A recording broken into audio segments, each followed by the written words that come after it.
தேவ செய்திக்கு நேராக கடந்து செல்லுவோம். ஸோ நம்ம தாழ்மை உள்ளவர்கள் எப்படி இருப்பார்கள் அப்படின்னு சொல்லி நான் வந்து டீச் பண்ணிக்கிட்டு இருக்கிறேன். உங்களுக்கு அது ஒரு டீச்சிங் மாதிரி தான், பாயிண்ட்டாக போட்டு நம்ம வந்து என்ன பண்ணுறோம், பேசுகிறோம். 10 காரியம் வந்து சொன்னேன். தாழ்மை உள்ளவர்கள் வந்து மனிதர்களிடத்தில் அவங்களோட பிஹேவியர் எப்படி இருக்கும், அவங்களோட ஆட்டிடியூட் வந்து எப்படி இருக்கும் அப்படின்னு சொல்லி நான் வந்து சொன்னேன். அவங்க வந்து தாழ்மை உள்ளவர்கள் வந்து எப்படிலாம் இருப்பாங்க, பெருமையுள்ள உயர்ந்த இடங்களை வந்து தேர்ந்தெடுக்க மாட்டாங்க, தாழ்மையாக வந்து என்ன பண்ணுவாங்க, அவங்க உட்காந்துருப்பாங்க அப்படி சொன்னேன். அப்புறம் வந்து மற்றவர்களுக்கு முன்னுரிமை கொடுக்குறவங்களாக இருப்பாங்க, எளிமையான காரியங்களையும் தாழ்வான ஒரு சின்ன வேலையாக இருந்தாலும் செய்வாங்க. அவங்க தன்னை பற்றி மற்றவங்கள்ட்ட பெருமை பேச மாட்டாங்க, பழி வாங்க மாட்டாங்க, குற்றச்சாட்டப்படும் போது அமைதியாக இருப்பாங்க. அப்படின்னு நிறைய காரியங்கள் அது சொன்ன ஒரு 10 காரியம் சொன்னேன். அது வந்து மனிதர்களிடத்தில் தாழ்மை உள்ளவர்களுடைய குணாதிசயங்கள். இப்போ தேவனிடத்தில் தாழ்மை உள்ளவர்கள் அவங்க வந்து எப்படி பிஹேவ் பண்ணுவாங்க, ஆண்டவர் கட்ட காரியங்களில் இவங்களோட பிஹேவியர் எப்படி இருக்கும், தாழ்மை உள்ளவர்களோட பிஹேவியர் எப்படி இருக்கும். அதாவது இது வந்து இருதயத்தோட நிலை. அது வந்து வெளிப்புறமாக அவங்களோட ஆட்டிடியூட் பிஹேவியர் வெளிப்புறமாக காட்டுறது, அது 10 பாயிண்ட்டு. பழி வாங்குறது, அந்த மாதிரி குற்றச்சாட்டுலாம் அமைதியாக இருக்கிறது, இதெல்லாம் வந்து வெளிப்படையாக அவங்க வந்து தாழ்மை உள்ளவர்கள்னு அவங்க தெரியும். அவங்களோட பிஹேவியரை பார்த்தா வெளிப்படையாக தெரியும் இவங்க வந்து ரொம்ப தாழ்மையாக இருக்காங்க அப்படின்ட்டு. அது மனிதர்களிடத்தில் அவங்க காட்டுறது.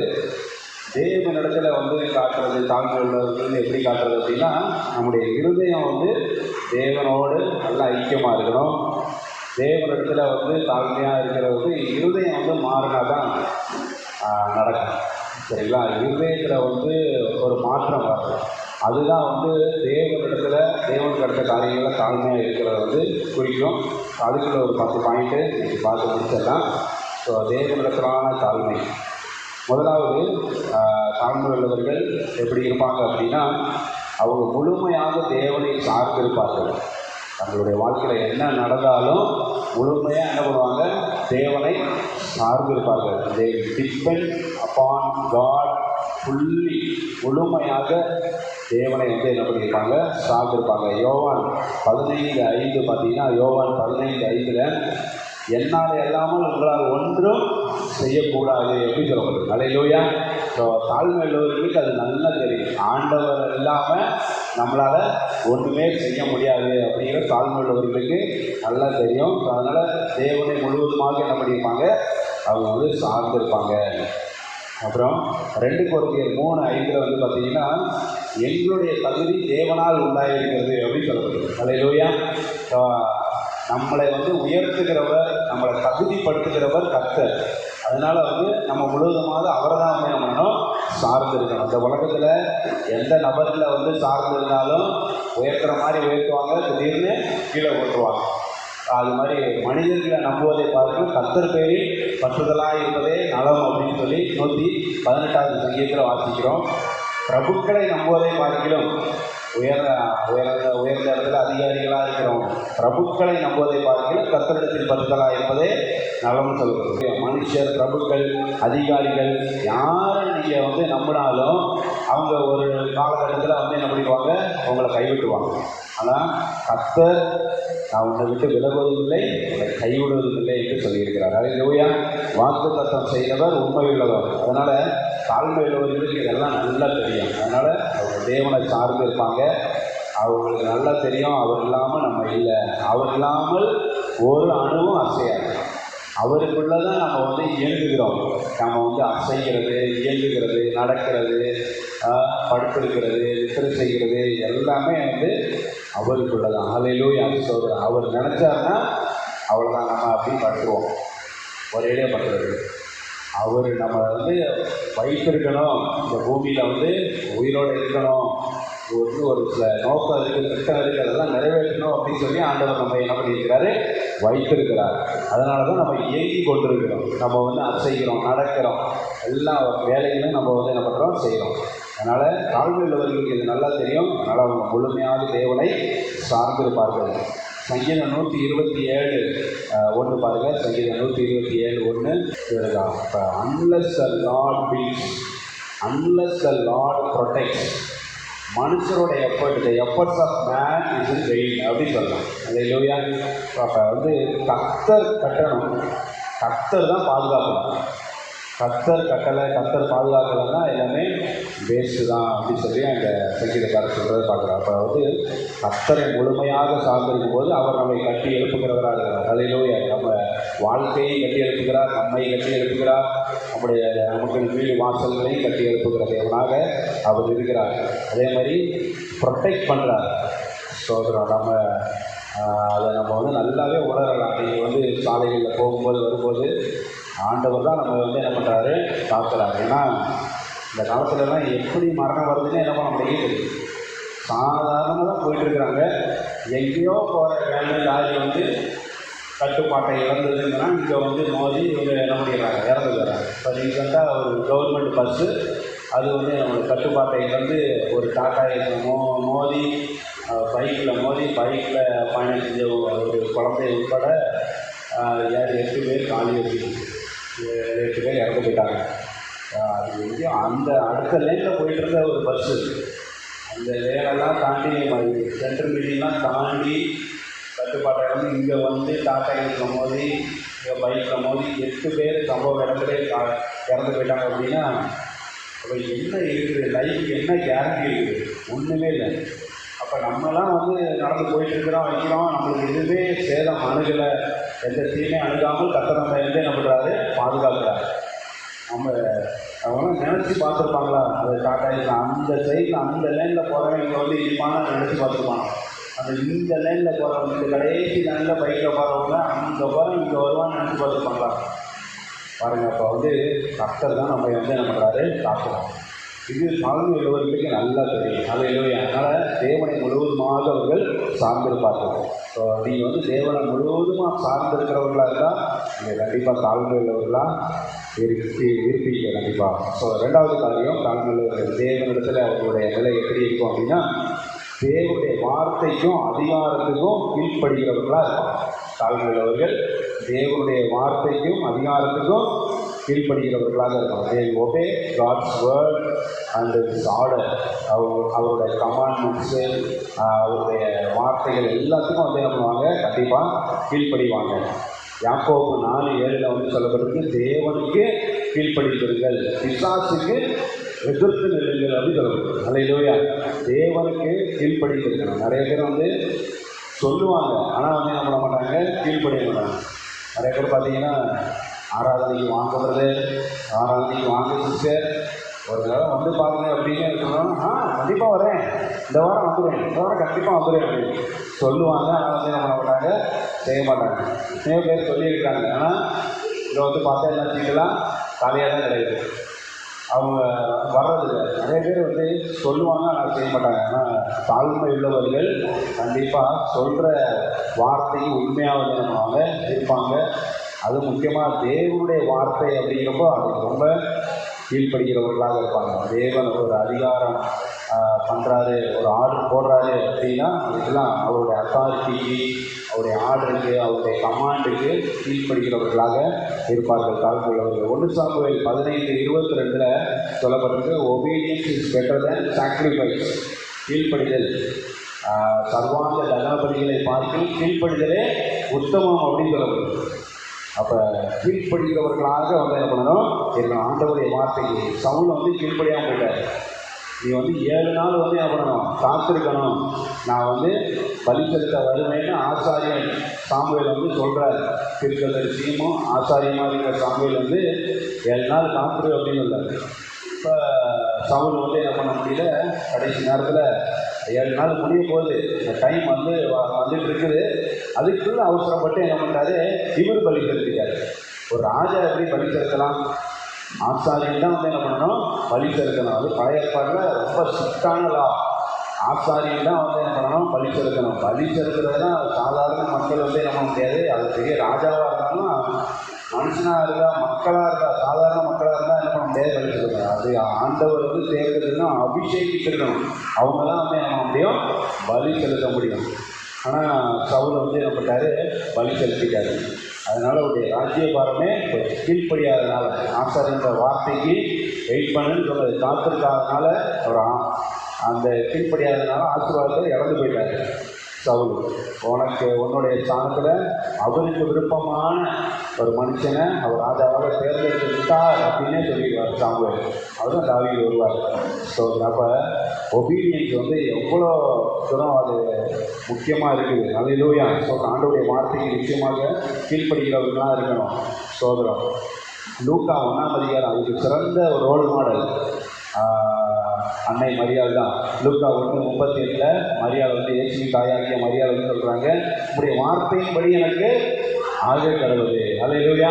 ஸோ இப்படிப்பட்டவர்களாக நம்ம வந்து இருக்கணும். உங்களுடைய வார்த்தையின்படி எனக்கு ஆக கடவுளே அப்படின்னு சொல்லு. கர்த்தாவே சொல்லும் அடியேன் கேட்கிறேன் சாமுவேல் சொல்றார். அல்லேலூயா. ஆண்டவர் சொல்கிற வார்த்தையை கேட்டு நடக்கிறவர்களாக இருக்க வேண்டும். மரியாளை போல, இயேசுவின் தாயாகிய மரியாளை போல, சாமுவேலை போல, தாவீதை போல, தானியேலை போல, சீசர்களை போல, இயேசுடைய சீசர்கள் இவங்கெல்லாம் ஆண்டோடைய வார்த்தை கீழ்ப்படினார். நீங்கள் போய் புறப்பட்டு போய் சகல ஜாதிகளையும் சீசராகுங்கள் அப்படின்னு சொல்லி கட்டளை கொடுத்தார். எல்லாம் பறந்து சிதறி போய் அங்கே போய் என்ன பண்ணுறாங்க, சுவிசேஷம் அறிவிக்கிறாங்க. கிறிஸ்டியானிட்டி இந்த பழக்கத்தில் இவ்வளோ தூரம் வளர்ந்து நிற்குது. அல்லேலூயா. கீழ்ப்படினாங்க. 12 பேரை வந்து என்ன பண்ணாங்க, அது கீழ்ப்படினாங்க. 11 பேராக இருந்தாங்க. அப்புறம் பவுல் ஆண்டவர் வந்து என்ன பண்ணார், பவுலை வந்து ஆட் பண்ணார்.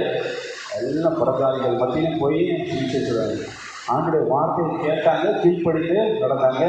இன்னை வர அவர்களை வந்து நம்ம வந்து என்ன பண்ணுறோம், அவருடைய பேரெல்லாம் சொல்லி நம்ம வந்து பிரசங்கம் பண்ணுறோம், அவர்களை நம்ம வந்து மேன்மைப்படுத்துகிறோம். அல்லேலூயா. சொல்லுது. ஏன்னா அவங்க கீழ்ப்படிகள் நடந்ததுனால கீழ்ப்படிக்கிறவர்களுக்கு ஆண்டவர் நல்ல ஆசீர்வாதத்தை கொடுக்குறாரு. ஸோ அது தாழ்மை உள்ளவர்கள் கண்டிப்பாக கீழ்ப்படியாமல் இருக்க மாட்டாங்க. அல்லேலூயா. தாழ்மை உள்ளவர்களில் பார்த்தீங்கன்னா ஒரு வார்த்தை நீங்கள் வந்து ஒரு காரியத்தை சொன்னால் அவங்க வந்து உடனே என்ன பண்ணுவாங்க, அவங்க கேட்டு நடக்கிறவர்களாக தான் இருப்பாங்க. லூக்கா 6:46 ஆண்டவராகிய இயேசு சொல்றாரு, என்னை நோக்கி கத்தாவே கத்தாவேன்னு வந்து என்ன பண்ணுறீங்க, கூப்பிடுறீங்க, ஆனால் நான் சொல்கிறத ஒன்றும் செய்ய மாட்டேங்கிறீங்க அப்படின்னு சொல்கிறாரு. என்னை நோக்கி கத்தாவே கத்தாவேன்னு கூப்பிடுறீங்க, ஆனால் நான் சொல்லுகிறதை செய்யாமல் போகிறது என்ன அப்படின்னு சொல்லி ஆண்டவராகிய இயேசு சொல்கிறாரு. செய்யலை அப்படின்னா எவ்வளோ தூரம் நீங்கள் கத்தாவேன்னு கூப்பிட்டோம் அன்னை பாஷையில் பேசி எப்படி நீங்கள் வந்து ஆண்டவரை அழைத்தாலும் எந்த பதிலுமே இருக்காது. ஏன்னா நம்ம சொல்கிறத செய்யாமல் போனோம் அப்படின்னா, ஆண்டவருடைய வார்த்தை கீழ்ப்படியாமல் போனோம் அப்படின்னா நம்ம எவ்வளோ தூரம் ஆண்டவர் கூப்பிட்டாலும் அவர் திரும்பி கூட ஆக மாட்டார். அல்லேலூயா.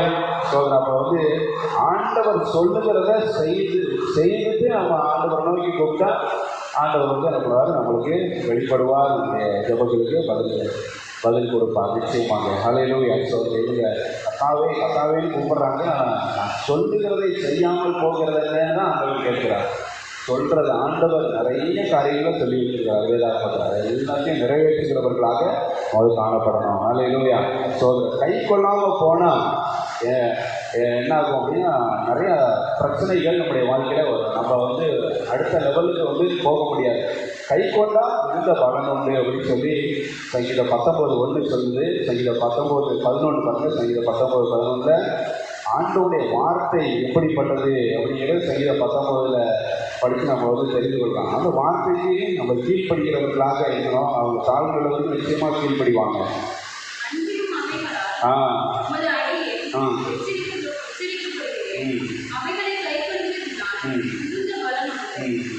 பார்த்தீங்களா, அவைகளை கை கொள்கிறதுனால் மிகுந்த பலன் உண்டு அப்படின்னு சொல்லப்பட்டிருக்கு. இதெல்லாம் எதை பற்றி சொல்லப்பட்டிருக்கிறது? 7வது வசனத்தில் கர்த்தருடைய வேதம் அப்படின்னு கர்த்தருடைய வேதம் குறைவற்றதும் ஆத்துமாவை உயிர்ப்பிக்கிறதுமா இருக்கிறது. அதுதான் அவைகளால் உங்களுடைய அடியை அடிக்கடி என்ன பண்ணுறேன், எச்சரிக்கப்படுகிறேன் அப்படின்னு சொல்கிறாரு. சரிங்களா? அப்படி எச்சரிக்கப்படுகிற பொழுது அதை கை கொண்டு நடந்தால், கீழ்ப்படிந்து நடந்தால் அதனால் மிகுந்த பலன் உண்டு அப்படின்னு சொல்கிறாங்க. ஸோ இந்த மிகுந்த பலன்கள் தாழ்மை உள்ளவர்கள் அவர்கள் அனுபவிப்பார்கள் நிச்சயமாக. தாழ்மை உள்ளவர்கள் ஆண்டவருடைய வார்த்தைக்கும் அதிகாரத்துக்கும் அவர் கீழ்ப்படித்து நடப்பார்கள். அடுத்ததாக 3வது காரியம், தாழ்மை உள்ளவர்கள் தவறு செய்தால் உடனடியாக என்ன பண்ணிடுவாங்க, மனம் திரும்பிடுவாங்க. ஒரு தப்பு பண்ணுறாங்க, தாழ்மை உள்ளவர்கள் வந்து ஒரு தப்பு செய்கிறாங்க அப்படின்னா விரைவாக மனம் திரும்பி விடுவார்கள். they repent from wrongdoing immediately. உடனே வந்து என்ன பண்ணிடுவாங்க, அவங்க தவறுலேருந்து மனம் திரும்புகிறவர்களாக இருப்பாங்க. அதுக்கு நல்ல உதாரணம் வந்து தாவீது தான். தாவீது வந்து பாவம் செய்தார். அப்போ வந்து தீர்க்கதரிசி வந்து எச்சரிக்கிறாரு. எச்சரித்த உடனே வந்து என்ன பண்ணுறாரு, தாவீது வந்து மனம் திரும்புகிறத நம்ம வந்து பார்க்குறோம். மனம் திரும்பி தான் சங்கீதம் 51 எழுதுறாரு. சங்கீதம் 51 10வது வசனத்தை பாருங்கள்.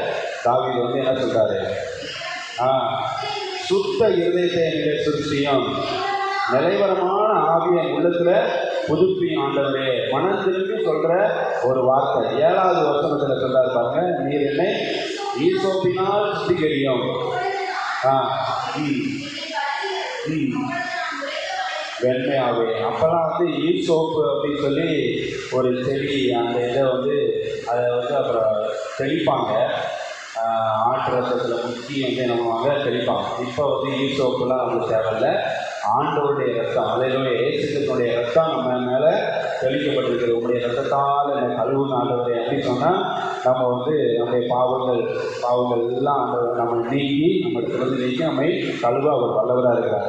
இப்போ வந்து இயேசுனுடைய ரத்தம் இந்த வேலையை செய்யுது. அப்போ வந்து ஈசோப்பு, மோசே யாத்திராவில் பார்த்தீங்கன்னா தெரியும், அதில் வந்து ஈசோப்பு அந்த செடியை வந்து எடுத்து அதில் உள்ள அது ஒரு காட்டு செடி தான், அதை எடுத்து ஆற்றத்தில் முக்கி தெளி அப்படின்னு சொல்லுவார்.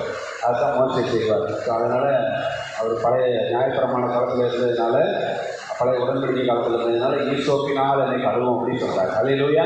இப்போ நம்ம இயேசுவே நம்முடைய ரத்தத்தால் என்னை கழுவோம் அப்படின்னு சொன்னோம்னா ஆண்டவர் அவருடைய ரத்தத்தால் நம்மை கழுவி சுத்தமாக்கிடுவார். ஸ்தோத்திரம். அப்போ தாவீதை பாருங்க, ஈசோப்பினால் என்னை கழுவுங்க ஆண்டவரே, ரத்தத்தால் என்னை கழுவுங்க ஆண்டவரே அப்படின்னு சொல்லி உடனடியாக மனம் திரும்புகிறவராக இருக்கிறார். மனம் திரும்புறதுக்காக எழுதின சங்கீதம் தான். ஆண்டவரே மனம் இறங்குங்க, எனக்கு என் தாய் வந்து பாவத்தில் தான் என்னை கஷ்டம் தெரிவித்தால் 5வது வசனத்தில் 4வது வசனத்தில் உமக்கு விரோதமாக பாவம் செஞ்சுட்டு ஆண்டவரை பாவம் அறிக்கை செய்து உடனே மனம் திரும்புகிறவனா அது தாழ்மையில் வந்து இப்படி இருப்பான். அல்லேலூயா. சோதர தாழ்மையான ஒரு ராஜா தாவீது ராஜா. சோதர அவருடைய காலம், அவருடைய ஆட்சி காலமெல்லாம் பொற்காலமாக இஸ்ரவேல் தேசத்தில் இருந்ததை நம்ம வந்து பார்க்குறோம். ஸோ தவறு செய்தால் உடனடியாக மறந்துருப்பாங்க. நீதிமொழிகள் 28:13 எல்லாருக்கும் தெரியும், தன் பாவங்களை மறைக்கிறவன் வாழ்வடை மாட்டான், அவைகளை அறிக்கை செய்து விட்டு விடுகிறவனும் இரக்கம் பெறுவான் அப்படின்னு சொல்லப்பட்டிருக்கு. ஹல்லேலூயா. The one who confesses and renounces will find mercy அப்படின்னு சொல்லப்பட்டிருக்கு. ஹல்லேலூயா. கன்ஃபஸ் பண்ணணும், ரெனவுன்ஸும் பண்ணிடணும். So the one who confesses and renounces will find mercy. அறிக்கை செய்து விட்டு விடுகிறவனும் இரக்கம் பெறுவான். ஸோ அப்படி அறிக்கை செய்து விட்டு விடுகிறவர்களாக தாழ்மையுள்ளவர்கள் இருப்பாங்க. சங்கீதம் 19:12 வந்து பார்த்தீங்கன்னா, சங்கீதம் 19:12 பாருங்கள், தன் பிழைகளை உணர்கிறவன் யார், மறைவான குற்றங்களுக்குனே நீங்களாக்கும். தாழ்மையுள்ளவர்கள் தன்னுடைய பிழைகளை என்ன பண்ணுவாங்க, உணர்வாங்க. நம்ம தப்பு செஞ்சிட்டோம் அப்படின்னு சொல்லி உணர்வாங்க. அதில் இருந்து என்ன பண்ணுவாங்க, மனம் திரும்புவோம், உடனே மனம் திரும்புகிறவர்களாக இருப்பாங்க. 1 யோவான் 1:9 வந்து பார்த்தீங்கன்னா, நம்ம வந்து கன்ஃபஸ் பண்ணுறப்போ ஆண்டவர் உடனடியாக நம்மளுக்கு மன்னிக்கிறவராக இருக்கிறார் அப்படின்னு அங்கே எழுதப்பட்டிருக்கு. 1 யோவான் 1:9 நம்முடைய பாவங்களை அறிக்கையிட்டால் மன்னித்து எல்லா அநியாயத்தையும் நீக்கி உண்மையில் நீதியுள்ளவருமாக இருக்கிறார். அதே பாவங்களை நம்ம அறிக்கை செய்துட்டோம்னா உடனே அதை வந்து நம்ம எல்லா அநியாயத்தையும் நீக்கி நம்மை சுத்திகரிப்பதற்கு அவர் உண்மையில் நீதியுள்ளவருமாக இருக்கிறார். இதெல்லாம் அறிந்தவர்கள் தாழ்மையுள்ளவர்கள் இதெல்லாம் நல்லா தெரியும். உடனே ஏதாச்சும் ஒன்று தெரியாமல் தவறு செய்துட்டாங்க, இல்லை தெரிஞ்சே செஞ்சாலும் உடனடியாக அதை உணர்த்தப்படுபவர்கள் தலையிலோ ஆவியானவர் நமக்கு உணர்த்துவார். அப்படி உணர்த்தப்படும்போது உடனடியாக மனம் திரும்புகிறவர்களாக இருப்பாங்க. சோதரம். அடுத்ததாக 4வது காரியம், தாழ்மையுள்ளவர்கள் தங்களுக்கு புகழ தேடாமல் தேவனுக்கு மகிமை கொடுக்கிறவர்களாக இருப்பாங்க. அல்லேலூயா. சோதரம். புதிய மகிமையெல்லாம் தேவனுக்கு செலுத்துகிறவர்களாக இருப்பாங்க. ஒரு வேலையை வந்து செய்கிறாங்க அப்படின்னா, நான் தான் செஞ்சேன், ஆமாம் எல்லா புகழும் எனக்கு தான், நான் தான் செஞ்சேன் அப்படின்னு சொல்லி தாழ்மையுள்ளவர்கள் அப்படி வந்து என்ன பண்ண மாட்டாங்க, தங்களுடைய புகழை விரும்ப மாட்டாங்க. ஆண்டவருக்கு தான் மகிமை செலுத்துகிறவர்களாக காணப்படுவார்கள். யோவான் 3:30 வந்து பார்த்தீங்கன்னா, யோவான் ஸ்நானகர் சொல்கிறாரு, அவர் பெருகவும் நான் சிறுகவும் இருக்கிறேன். அல்லேலூயா. யோவான் ஸ்நானகன் யார்? ஆண்டவராக இயேசு கிறிஸ்துவுக்கு முன்னாலே பிறந்தவர். தெரியும் உங்களுக்கு சம்பவம். ஸோ எலிசபெத்துக்கு தான் ஃபஸ்ட்டு வந்து ப்ரெக்னென்ட் ஆனாங்க. அதுக்கப்புறம் தான் இயேசுவின் தாயாகிய மரியாள் ப்ரெக்னென்ட் ஆனாங்க. இயேசுவுக்கு வழி ஆயத்தம் பண்ண வந்தவர் தான் யார்? யோவான் ஸ்நானகர். இயேசுவுக்கு வழியை ஆயத்தம் பண்ணுறாரு. வனாந்தரத்தில் கூப்பிடுகிற சத்தமாக இருக்கிறாரு. நிறைய பேருக்கு ஞானஸ்நானம் கொடுக்குறாரு. எச்சரிக்கை செய்தியை கொடுக்குறாரு. நல்ல ஒரு கடைசி தீர்க்கதரிசின்னு சொல்கிறோம். அல்லேலூயா, சோதரன். யோவான் ஸ்நானகன் வந்து கடைசி தீர்க்கதரிசி அப்படின்னு வந்து என்ன பண்ணுவாங்க, சொல்லுவாங்க. அவர் வந்து என்ன சொல்கிறாரு? அவர் பெருகவும் நான் சிறுகவும் வேண்டும் அப்படின்னு சொல்கிறாரு. அந்த மாடலை நம்ம வந்து என்ன பண்ணணும்? பின்பற்றணும். அல்லேலூயா, சோதர. தாழ்மை உள்ளவர்கள் அப்படி தான் வந்திருப்பாங்க. அவர் பெருகவும் நான் சிறுகவும் வேண்டும் அப்படின்னு சொல்லி. ஹிந்தியில் வந்து ஒரு பாட்டு இதை வந்துருக்காங்க. மே கட்டு தூபடே தூபடே மே கட்டு. அப்புறம் வந்து அவருக்கு தான் எல்லாம் மகிமை அப்படி தூபடே மே கட்டு அப்படின்னு சொல்லுவாங்க. அவர் வந்து பெருகணும், நம்ம வந்து சிரிக்கணும் அப்படின்னு சொல்லி. ஸோ அதில் கத்தர் அளவர். அப்போஸ்தலர் 3:12-13 பாருங்கள். அப்போஸ்தலர் 3:12-13. அப்போஸ்தலர்கள் வந்து எல்லோரும் நீங்கள் என்ன எங்களை பார்க்குறீங்க? ஒரு அற்புதம் செஞ்சோன்னே நீங்கள் என்ன எல்லோரும் எங்களை பார்க்குறீங்க? ஏதோ நாங்கள் எங்கள் திறமையினால எங்கள்கிட்ட பவர்னால அந்த அற்புதத்தை செஞ்ச மாதிரி எல்லோரும் எங்களை பார்த்துட்டு இருக்கீங்க அப்படின்னு சொல்லிட்டு அழகாக வந்து சொல்கிறாங்க பாருங்கள். அப்போஸ்தலர் 3:12. பேதுரு அதை கண்டு இஸ்ரவேலரே ஆச்சரியப்படுகிறது என்ன?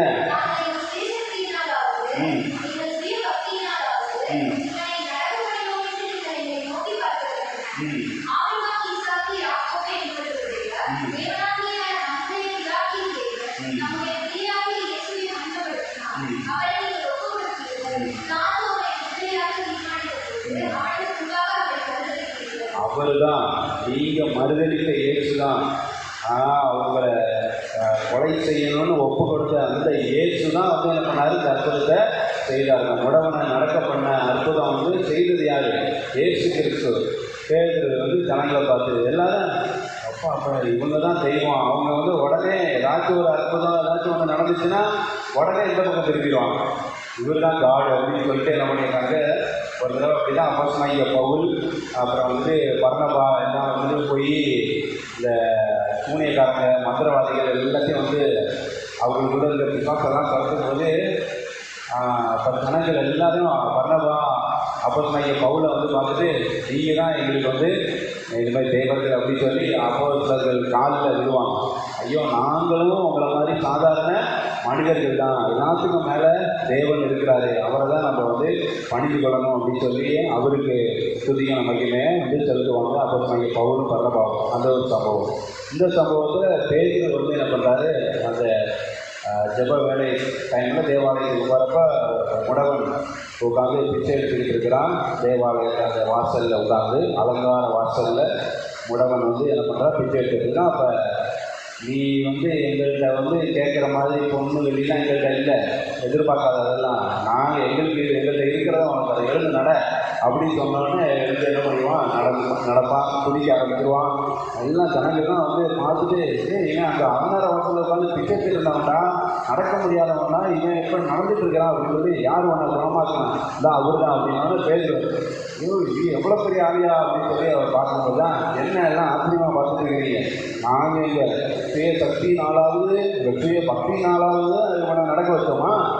அதெல்லாம் கிடையாது. நீங்கள் யாரை கொலை செய்யணும்னு ஒப்பு கொடுத்தீங்களோ, நீங்கள் யாரை மறுதளித்தீங்களோ அந்த இயேசு தான் இதை அற்புதத்தை செய்தார் அப்படின்னு சொல்லி தேவனுக்கு மகிமையை செலுத்துகிறாரு அப்போஸ்தலனாகிய பேதுரு. அல்லேலூயா, சோதரர். அப்படிப்பட்டவர்கள் தாழ்மை உள்ளவர்கள் அப்படி செய்வாங்க. அடுத்ததாக கலாத்தியர் 6:14 பாருங்கள். கலாத்தியர் 6:14 அப்போஸ்தலனாகிய பேதுரு வந்து சொல்கிறாரு.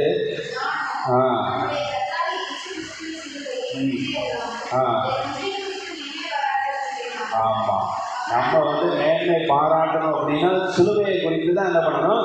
மேன்மை பாராட்டணும். நம்மை குறித்து மேன்மை பாராட்டுவதற்கு ஒன்றும் இல்லை. அல்லேலூயா. நம்ம we are nothing without him அப்படின்னு சொல்கிறார். அதனால் அவர் இல்லாமல் நம்ம வந்து ஒன்றுமே இல்லை.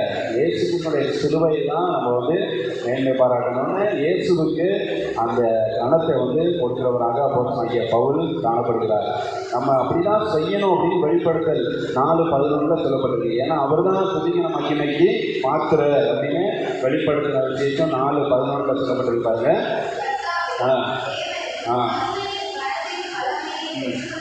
பாத்திரரா இருக்கிறீர், அவர் தான் பாத்திரர், டிசர்வ்.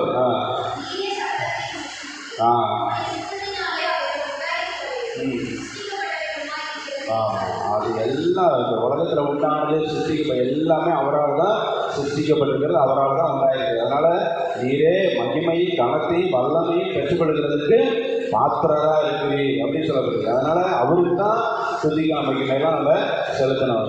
என்ன நம்ம மூலமாக ஆண்டவர் வந்து அற்புதங்கள் செய்கிறப்போ, அதிசயங்களை வந்து நடப்பிக்கிறப்போ நம்ம ஆண்டவருக்கு கனத்தை கொடுக்கிறவர்களாக இருக்கணும். ஆமாம், நான் தான் செஞ்சேன், நான் ப்ரேயர் பண்ணதுனால தான் இது நடந்துச்சு அப்படின்னு நம்ம பெருமை பாராட்டுறதுக்கு ஒன்றுமே கிடையாது. அல்லேலூயா, ஸ்தோத்திரம். 5வது இதே வெளிப்படுத்தல் 5:12-13 அது பெருசாக இருக்கும். 12வது வசனத்தில் வந்து பார்த்தீங்கன்னா இதே தான் சொல்லப்பட்டிருக்கு. ஐஸ்வர்யத்தையும் வல்லமையையும் ஐஸ்வர்யத்தையும் ஞானத்தையும் பலத்தையும் கனத்தையும் மகிமையையும் ஸ்தோத்திரத்தையும் பெற்றுக்கொள்ள, எல்லாத்தையும் பெற்றுக்கொள்ள பாத்திர அவர் தான். அல்லேலூயா. எவ்வளோ காரியங்கள் சொல்லப்பட்டிருக்கு. ஆட்டுக்குட்டியானவர் வந்து அழிக்கப்பட்ட ஆட்டுக்குட்டியானவர் வல்லமை ஐஸ்வர்யம் ஞானம் பலம் கனம் மகிமை ஸ்தோத்திரம் எல்லாத்தையும் பெற்றுக்கொள்ள அவர் பாத்திரராக இருக்கிறார். அடுத்த 13வது வசனத்தில் கடைசியில் வந்து ஆட்டுக்குட்டியான சிங்காசனத்தின் மேல் வீட்டில் இருக்கிறவருக்கும் ஆட்டுக்குட்டியானவருக்கும் ஸ்தோத்திரமும் கனமும் மகிமையும் வல்லமையும் என்றென்றும் உண்டாவதாக. அல்லேலூயா, ஸ்தோத்திர. கர்த்தர் நல்லவர், சதா காலங்களிலும் உண்டாவதாக அப்படின்னு சொல்லப்பட்டிருக்கு. அப்போ அவருக்கு தான் நம்ம வந்து எல்லா துதியான மகிமையும் செலுத்தணும். ஸ்தோத்திரம். அவர் அதுக்கு பாத்திரராக இருக்கிறார். அதனால தான் அவருக்கு நம்ம கணத்தை செலுத்துகிறோம். அடுத்ததாக 5வது காரியம் வந்து பார்த்தீங்கன்னா தாழ்மையுள்ளவர்கள் எப்படி இருப்பாங்கன்னா போதனைகளை ஏற்றுக்கொள்ளும் மனதோடு இருப்பாங்க. போதனைகளை ஏற்றுக்கொள்ளும் மனதோடு இருப்பாங்க. They have the mindset of accepting the teaching. உபதேசத்தை போதனைகளை அக்செப்ட் பண்ணுற ஒரு மைண்ட் செட்டை உங்களுக்கு இருக்கும். நீதிமொழிகள் 9:9 பாருங்கள். நீதிமொழிகள் 9:9 instruct the wise teach the righteous அப்படின்னு சொல்லுது. நல்ல வைஸ் மேனுக்கு வந்து இன்ஸ்ட்ரக்ஷன் கொடு, அறிவுரைகள் எல்லாம் வந்து ஞானமானுக்கு வழங்கு, அவன் வந்து நல்ல ஞானத்தில் தேடுவான். அதே மாதிரி நீதிமானுக்கு வந்து உபதேசம் பண்ணு அப்படின்னு சொல்லுது. Teach the righteous. அவங்க அந்த ஞானவான்கள் நீதிமான்கள் இவங்கெல்லாம் வந்து நம்ம அந்த மைண்ட் செட்டு, எங்களுக்கு இன்ஸ்ட்ரக்ஷன் கொடுங்க, எங்களுக்கு டீச் பண்ணுங்க, அந்த மைண்ட் செட்டோடு இருப்பாங்க.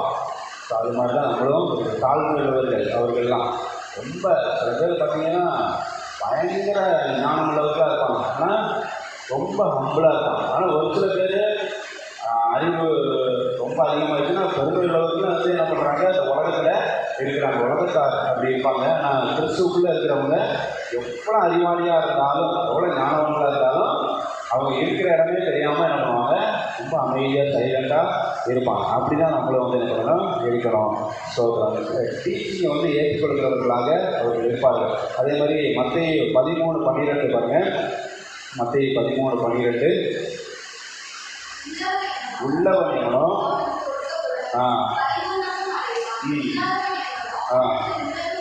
எடுத்துக்கொள்ளப்படும். அப்போ ஒரு சில பேர் சொல்லுவாங்க, உங்கள் கடவுள் ரொம்ப மோசமானவரியா அப்படி சொல்லுவாங்க. ஏன்னா உள்ளவனுக்கு கொடுப்பாங்க, இல்லாதவன்கிட்ட இருக்கிறதையும் எடுத்துப்பாங்க. இதுதான் கடவுள் இல்லை அப்படின்னு நம்மளும் படிக்கிறப்ப அப்படி தான் இருக்கும். உங்களுக்கு நீங்கள் ஒரு படிக்கிற உள்ளவன் எவ்வளோ அவங்களுக்கு கொடுக்கப்படும். அவங்களாம் இருக்குது, அப்புறம் எதுக்கு நம்ம கொடுத்துக்கிட்டு ஒருத்தன் ஏற்கனவே வந்து நல்லா கோடிக்கடியாக கொடுத்து வச்சுருக்கான் அப்படின்னா உள்ளவன் எவனோ அவனுக்கு கொடுக்கப்படும், பரிபூர்ணம் அடைவான். இல்லாதவன் எவனோ அவனிடத்துலேருந்து உள்ளவன் எடுத்துக்கொள்ளப்படும். கடவுள் அப்படின்னு சொல்லிட்டு என்ன நம்ம இவ்வளோ வசனம் இப்படி இருக்குது அப்படிங்கிற மாதிரி இருக்கும். எங்கள் தாத்தாட்ட ஒருத்தர் வந்து இப்படி தான் வந்து நம்மளையே சொல்லியிருக்காரு. எங்கள் தாத்தா வந்து அந்த காலத்தில் ஆர்சியில் உபதேசியாராக இருக்கார். எல்லாம் ஜோமால ஜப்பாவெல்லாம் வந்து நடத்துகிறவங்க, இடைநாளில் வந்து நடத்துவாங்க.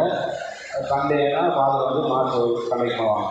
ஸோ அப்போ எங்கள் தாத்தாட்ட வந்து உங்கள் கடவுள் வந்து ரொம்ப மோசமானது, இந்த வசனத்தை சொல்லி உங்கள் கடவுள் ரொம்ப ஒருத்தனுக்கு இருக்கிறவனுக்கு அதிகமாக கொடுத்துட்டே இருப்பாங்க, இல்லாதவனுக்கு இருக்கிறதே எடுத்துவார். உண்மையாக கடவுள் உங்கள் கடவுள் இதனால தான் நான் ஏசுநாதரை கும்பிட்றதே கிடையாது அப்படின்னு வந்து எங்கள் தாத்தாட்ட சொல்லியிருக்கிறாரு. எங்கள் தாத்தாவுக்கு அதுதான் பகிர்ந்து வந்திருக்காரு. ஆனால் நமக்கு ஆண்டவர் வெளிப்படுத்தியிருக்கிறாரு. முதல்ல உள்ள வசனங்களெல்லாம் வாசிச்சா தெரியும் என்னது அப்படின்னு. கான்டெக்ட் ஒரு வசனம் வந்து நீங்கள் வந்து படிக்கிறப்போ அந்த கான்டெக்ட் என்ன, அந்த எந்த சூழ்நிலையில் சொல்லப்பட்டிருக்கு அப்படின்னு பார்த்தா தான் தெரியும். உள்ளவன் எவனோ அவனுக்கு கொடுக்கப்படும் அப்படின்னா அவர்களுக்கு அவர் பிரதியுத்தரமாக 11 பரலோக ராஜ்யத்தின் ரகசியங்களை அறியும்படிக்கு உங்களுக்கு அருளப்பட்டது, அவர்களுக்கோ அருளப்படலை. புறஜாதிகளுக்கு அருளப்படலை, மற்றவங்களுக்கு அருளப்படலை, உங்களுக்கு அருளப்பட்டிருக்கு. அப்படின்னா நீங்கள் உங்களுக்கு வந்து அருளப்பட்டிருக்கு, உங்களுக்கு வந்து கொடுக்கப்பட்டிருக்கு. நீங்கள் அதை போய் வந்து பரப்புனீங்க அப்படின்னா உங்களுக்கு இன்னும் கொடுக்கப்படும். உள்ளவன் உங்களுக்கு உள்ள என்ன இருக்குது? பரலோக ராஜ்யத்தின் ரகசியங்கள் எல்லாம் இருக்குது. சீடர்களுக்குள்ள பரலோக ராஜ்யத்தின் ரகசியங்கள் எல்லாம் வந்து இருக்குது. உள்ளவர்கள் அவர்கள் வந்து பரலோக ராஜ்யத்தை வந்து விரிவுபடுத்துவதற்காக போய் நற்செய்தி அறிவிக்கும் போது இன்னும் அவர்களுக்கு வந்து என்ன பண்ணும்? கொடுக்கப்படும். இல்லாதவன்னா இவங்களுக்கு பரலோக ராஜ்யத்தின் ரகசியங்கள் அவங்களுக்கு எதுவுமே அவங்களோட உள்ளத்தில் இல்லை. அதனால் அவங்கள்ட்ட வந்து அது எடுத்துக்கொள்ளப்படும். பரலோக ராஜ்யம் அவங்களுக்குள்ள இருக்காது, அது வந்து எடுத்துக்கொள்ளப்படும். ஆனால் இன்னொருத்தர் போய் அவங்களுக்கு பரலோக ராஜ்யத்தின் ரகசியங்களை சொல்லும் போது அவங்க ஏற்றுக்கொண்டாங்க அப்படின்னா அவங்களுக்கு அது கொடுக்கப்படும் அப்படின்னு சொல்லி அந்த அர்த்தத்தில் ஏற்றுக்கிறது சொல்கிறாரு. இது வந்து பணம், அந்த மற்ற காரியங்கள், செல்வம், சொத்து, இதை குறித்து அவர் வந்து என்ன பண்ணல, இந்த வசனத்தை சொல்லலை. நிறைய பேர் அப்படின்னு இருப்பான். உள்ளவன் எவ்வளோ அவனுக்கு கொடுக்கப்படும் அப்படின்னா அவன் ஏற்க கொடிக்கிட்டே சொல்லிட்டு அவனுக்கு கொடுக்கறதுக்கு. இது பணத்தை குறித்து, சொத்தை குறித்த ஏற்றுக்கிறது வந்து அதை வந்து நம்மள சொல்லலை. பரலோக ராஜ்யத்தை குறித்து வந்து என்ன பண்ணுறாரு? பேசி கொண்டிருக்கிறார். அப்போ பரலோக ராஜ்யத்தின் ரகசியங்கள் சீஷர்களுக்கு கொடுக்கப்பட்டது. அவங்க போய் அதை வந்து சொல்லி ஆத்துமாக்களை ஆதாயம் பண்ணும்போது இன்னும் அவர்களுக்கு அந்த வல்லமை, இன்னும் அந்த ரகசியங்கள் எல்லாம் அதிகமாக வெளிப்படுத்தப்படும். கொடுத்துக்கிட்டே இருப்பார், இன்னும் ரகசியங்களை வெளிப்படுத்திக்கிட்டே இருப்பார். மற்றவர்கள் வந்து கொடுக்கப்படாதவர்கள் அவங்கள்ட்ட வந்து அந்த பரலோக ராஜ்யம் அது என்ன இல்லை, அதான் எடுத்துக்கொள்கிறேன் அப்படின்னு வந்து என்ன பண்ணுறாரு? சொல்கிறாரு. அல்லேலூயா, ஸ்தோத்திரம். கர்த்தர் நல்லவர். அப்போ வந்து சில வசனங்களை வந்து முன்னால் பின்னால் படித்தா தான் வந்து என்ன பண்ணும், அவங்களுக்கு அர்த்தம் தெரியும். அந்த வசனம் குறிப்பிட்ட வசனத்தை மட்டும் பார்க்கணும். என்ன வசனம் இப்படி இருக்குது, என்ன அப்படின்னு ஒரு அர்த்தம் இல்லாமல் இருக்குது, நல்லா இல்லையே இந்த வசனம் அப்படின்ற மாதிரி என்ன பண்ணணும் நம்மளுக்கு வந்து தோணும். அது முன்னால் படித்தா தான் அந்த கான்டெக்ட் எல்லாம் புரிஞ்சு இதுக்காக தான் இப்படி சொல்லியிருக்காரா அப்படின்னு வந்து தெரியும். ஸோ அப்போ வசனத்தை வந்து அர்த்தம் புரிஞ்சு கொள்வது முன்னால் 2 வசனம் பின்னால் 2 வசனம் என்ன பண்ணணும், எல்லாம் படிக்கணும். சில நேரம் வந்து என்னென்னா முன்னால் பின்னால் படித்தாலும் முடியாது, அந்த அதிகாரத்தையே படிக்கணும். இப்போ கொரிந்தியர்லாம் வந்து பார்த்தீங்கன்னா அப்போஸ்தலனாகிய பவுல் எழுத கடிதம், அந்த கொரிந்தியர் அந்த கடிதங்கள்லாம் வந்து ஃபுல்லாக படித்தா தான் தெரியும். நீங்கள் கொரிந்தியர்கள்லாம் அதிகாரம் படித்தாலாம் வந்து என்ன பண்ணாது, நிறைய காரியம் புரியாது. ஏன்னா ஒரு லெட்ரு, அது லெட்டரில் வந்து ஒரு சின்ன ஒரு பேராகிராஃபை மட்டும் நீங்கள் வந்து படிச்சுட்டு கோல்டு லெட்டரை நீங்கள் உங்களால் எக்ஸ்பிளைன் பண்ண முடியுமா? பண்ண முடியாது. அப்போ லெட்டர்னா இப்போ ஃபுல்லாக வந்து படிக்கணும், அப்போ தான் கான்செப்ட்டு புரியும். ஸோ அதே மாதிரி தான் அப்போஸ்தலனாகிய பவுல் எழுதுகிற கடிதங்கள் எல்லாம் வந்து எல்லாம் புக்காக இருக்கும். கொரிந்தியர்லாம் ஃபுல்லாக படிக்கணும். ஒன்றுக்கு ஒன்று ஃபுல்லாக படித்தா தான் என்ன இஷ்யூ, எது டீல் பண்ணிட்டு இருக்கிறாரு அப்படின்னு வந்து என்ன பண்ணணும் தெரியும். ஸோ அப்படிலாம் வந்து இருக்கிறத நம்ம வந்து பார்க்குறோம். அப்போ வந்து போதனைகளை ஏற்றுக்கொள்கிற மனசு. ஸோ உள்ளவன் எவனோ நம்ம வந்து ஏற்றுக்கொள்கிறவர்களாக இருந்தால் நம்மளுக்கு இன்னும் ஆண்டவர் கொடுத்துக்கிட்டே இருப்பார்.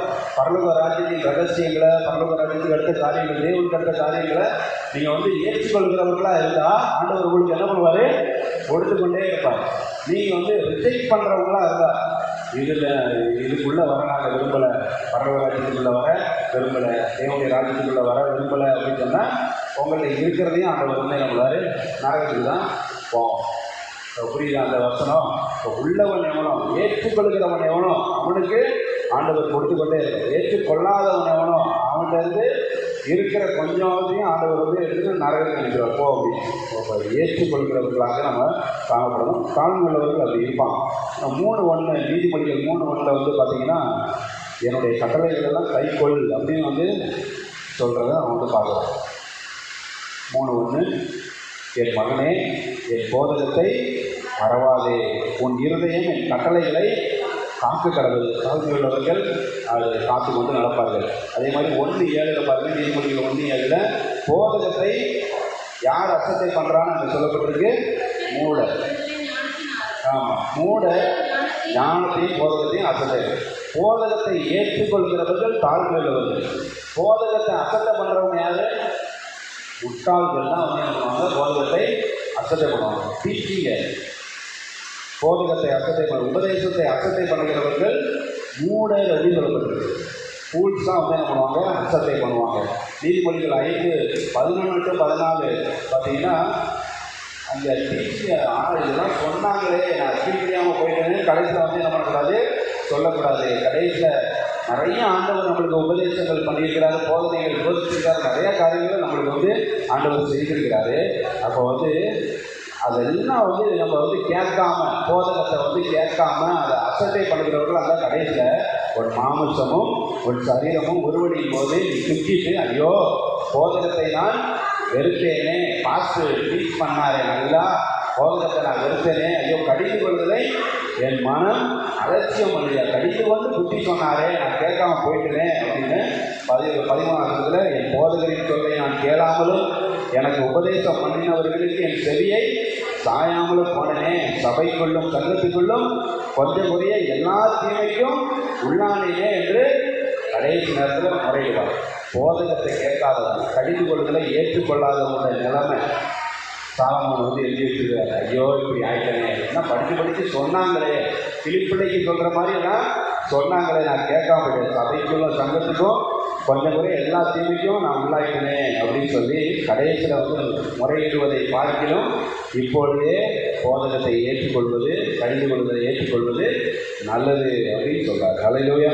தாழ்மையுள்ளவர்கள் கண்டிப்பாக வந்து ஏற்றுக்கொள்வாங்க, போதகத்தை ஏற்றுக்கொள்வாங்க, கடிந்து கொள்வதை ஏற்றுக்கொள்வாங்க. அடுத்து 6வது காரியம், யார் பார்க்காத போதும், தாழ்மையுள்ளவர்கள் யார் பார்க்காத போதும் சேவை செய்வதில் உண்மையாக இருப்பாங்க. யாருமே பார்க்கலனாலும் சரி அவங்க வந்து சேவை செய்கிறதுல உண்மையாக இருப்பாங்க. They will be loyal, faithful in serving the Lord even when no one is noticing or no one is watching. யாருமே பார்க்கலனாலும் அவங்க வந்து ரொம்ப லாயலாக இருப்பாங்க, ஃபெய்த்ஃபுல்லாக இருப்பாங்க, உண்மையாக இருப்பாங்க. ஆண்டவருக்கு ஊழியம் செய்கிறதுல உண்மையாக வந்து என்ன பண்ணுவாங்க? ஊழியம் செய்வாங்க. மத்தேயு 6:1-4 அது ஃபுல்லாக வந்து படிக்க வேணாம், நான் சொல்கிறேன். மத்தேயு 6:1-4 இன்னும் ஒரு வசனமும் இருக்குது. அதில் 3 காரியத்தை ஆண்டவராகிய இயேசு கிறிஸ்து வந்து சொல்கிறாரு. 1 தர்மம் செய்கிறது, 2 ஜெபம் பண்ணுறது, 3 வந்து உபவாசம் செய்கிறது. சரிங்களா? தர்மம் செய்கிறது, பிச்சை போடுறது அப்படின்னு சொல்லலாம், தர்மம் செய்கிறது, அப்புறம் வந்து ஜெபம் பண்ணுறது, உபவாசம் செய்கிறது. இந்த 3 வந்து நம்ம எல்லாரும் பார்க்கணும்னு வந்து என்ன பண்ணக்கூடாது? செய்யக்கூடாது. தர்மம் செய்கிறது, சில பேர் எல்லாம் ஃபோட்டோ எடுத்து எல்லாம் ஃபேஸ்புக்கு இன்ஸ்டாகிராமில் தான் இந்த வரைக்கும் நான் 5000 ரூபா கொடுத்தேன், அவருக்கு ஒரு 100 ரூபா கொடுத்தேன், இங்கே போய் இதை செஞ்சேன், அது என்ன பண்ணுறாங்க? வீடியோ எடுத்து போடுறாங்க, எல்லாம் ஃபோட்டோஸ்லாம் போடுறாங்க. ஆனால் ஆண்டவர் என்ன சொல்கிறாரு? நீ தர்மம் செய்யும்போது என்ன பண்ணக்கூடாது? உன் வலது கை செய்கிறதை உன் இடது கை, இந்த கை கொடுக்குதுன்னா இந்த கைக்கு தெரியக்கூடாதுன்னு இருக்காது. ஆனால் இப்போ உலகத்துக்கே தெரியுது, இன்ஸ்டாகிராமும் ஃபேஸ்புக்கில் போட்டு உலகத்துக்கே தெரியப்படுகிறாங்க. அப்போ வந்து யாருமே பார்க்கலனாலும் நீ உதவி செய்யணும் அப்படின்னு வந்து என்ன பண்ணுறாங்க? சொல்கிறாங்க. யாருமே பார்க்கலனாலும் இப்படி போட்டு ஃபேஸ்புக்கில் இன்ஸ்டாகிராமாக போட்டு எல்லாம் பிரபலப்படுத்தலைனாலும் நீ வந்து உதவி செய்கிறத என்ன பண்ணக்கூடாது? நிறுத்தக்கூடாது. ஸோ அப்படி தான் வந்து இருக்கணும் அப்படின்னு சொல்லி இயேசு கிறிஸ்து. தாழ்மையுள்ளவர்கள் அப்படி இருப்பாங்க. யாரும் பார்க்கலனாலும் சரி, அவங்களுக்கு கிடைக்க வேண்டிய கிரெடிட் கிடைக்கலனாலும் சரி, அவங்க சேவை வந்து என்ன பண்ணுவாங்க? செஞ்சுட்டே தான் இருப்பாங்க. அதில் உண்மையுள்ளவர்களாக அவர்கள் வந்து இருப்பாங்க. அது மாதிரி தான் ஜெபமும் உபவாசம். ஜெபம் பண்ணுறது சில பேர் 4 பேர் இருந்தால் மட்டும்தான் எல்லாம் வந்து என்ன பண்ணுவாங்க? பயங்கரமாக ஜெபம் பண்ணுவாங்க. யாருமே இல்லையா, சும்மா ஒரு ஜெபம் எப்போ அவங்களுக்கு ஏதாவது போயிடுவாங்க. உபவாசமும் அப்படிதான். நல்ல சில பேர் வந்து உபவாசம் இருக்கிறத வெளியில் இருக்காங்க, நல்ல தாடி வளர்க்கும். என்ன தாடிலாம் உபவாசம் இருக்குது, பாஸ் அப்படி 40 நாள் உபவாசம், அதனால் அதை பார்த்தா வளர்க்க தெரியுது அப்படின்னு வெளியில் காமிச்சிக்கிறது. இப்படியெல்லாம் காமிச்சிக்க வேண்டிய அவசியம். தாடி வச்சால் தான் உபவாசம் இருக்கிறாருன்னு அர்த்தமா? தாடி இல்லைன்னாலும் நல்ல க்ளீன் சேவ் பண்ணிவிட்டு என்ன பண்ணால் உபவாசம் இருக்கலாம். ஸ்தோத்திர கர்த்தர் நல்லவர். அப்போ பாருங்கள், இதுதான் யார் பார்க்கலனாலும் நீங்கள் உண்மையாக இருக்கணும். தாழ்மையுள்ளவர்கள் அப்படி இருப்பாங்க, கண்டிப்பாக இருப்பாங்க. அப்புறம் தாழ்மையுள்ளவர்கள் எப்படி அப்படி இருப்பாங்க அப்படின்னா, கொலோசியர் 3:23-24 படி அப்படி இருப்பாங்க. யார் பார்க்கலனாலும் உண்மையாக இருப்பாங்க. ஏன்னா அவங்க எதற்காக இதெல்லாம் செய்கிறாங்க அப்படின்னா, கொலோசியர் 3:23-24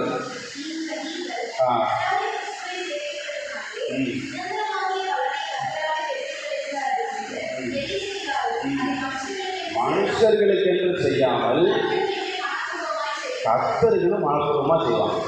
கர்த்தருக்குன்னு மனப்பூர்வமாக செய்யும்போது இவங்க பார்க்குறாங்க அதெல்லாம் அவங்களுக்கு தெரியாது. தாழ்மையுள்ளவர்கள் அவங்க என்ன பண்ணுவாங்க, மனப்பூர்வமாக கர்த்தருக்குன்னு செய்கிறதுனால அவங்க சேவை செய்து கொண்டே தான் இருப்பாங்க. 22வது இன்னும் நல்லா டீட்டெயிலாக சொல்லப்பட்டிருக்கு. வேலைக்காரரே சரீரத்தின்படி உங்களுக்கு எஜமான்களாக இருக்கிற எல்லா காரியத்தையும் கீழ்ப்படித்து நீங்கள் மனுஷருக்கு பிரியமாக இருக்க விரும்புகிறவர்களாக பார்வைக்கு ஊழியம் செய்யாமல் தேவனுக்கு பயப்படுகிறவர்களாக கபடமில்லாத இருதயத்தோடு ஊழியம் செய்யுங்கள்னு அட்வைஸ் பண்ணுறாரு.